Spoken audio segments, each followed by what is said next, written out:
Welcome back. France's National Assembly has voted to extend the state of emergency for 6 months. The move follows last week's attack on Nice in which 84 people were killed and scores injured when a lorry was driven into the crowds.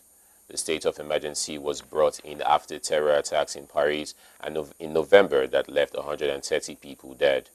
Prime Minister Manuel Valls said France must expect more deadly attacks despite precautions taken by his government. Speaking at the debate in the National Assembly, he said France would have to learn to live with the threat.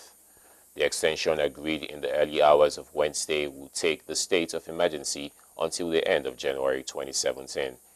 It is the fourth extension France's parliament has proposed, and the move must be approved by the Senate. The emergency measures give the police extra powers to carry out searches and to place people under house arrest. And in the U.S., Donald Trump has secured the Republican nomination for U.S. President on day 2 of the Republican National Convention. The House Speaker, Paul Ryan, urged delegates to unite behind Mr. Trump a day after splits in the party were evident as the convention opened. The Trump campaign also faces accusations that a speech by Trump's wife, Melania, on Monday was plagiarized. Tuesday's speakers focused almost exclusively on attacking Hillary Clinton, the likely Democratic nominee.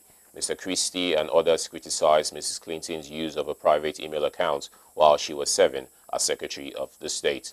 An FBI investigation said she was extremely careless, but found her actions didn't warrant criminal prosecution. And more than 50,000 people have been rounded up, sacked, or suspended from their jobs by Turkey's government in the wake of last week's failed coup.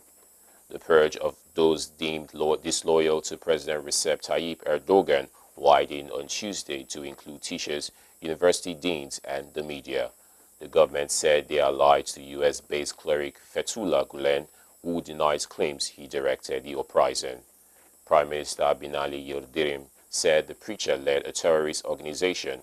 Turkey is pressing the U.S. to extradite Mr. Gulen, and the issue was raised during a phone call between U.S. President Barack Obama and President Erdogan on Tuesday, the White House said.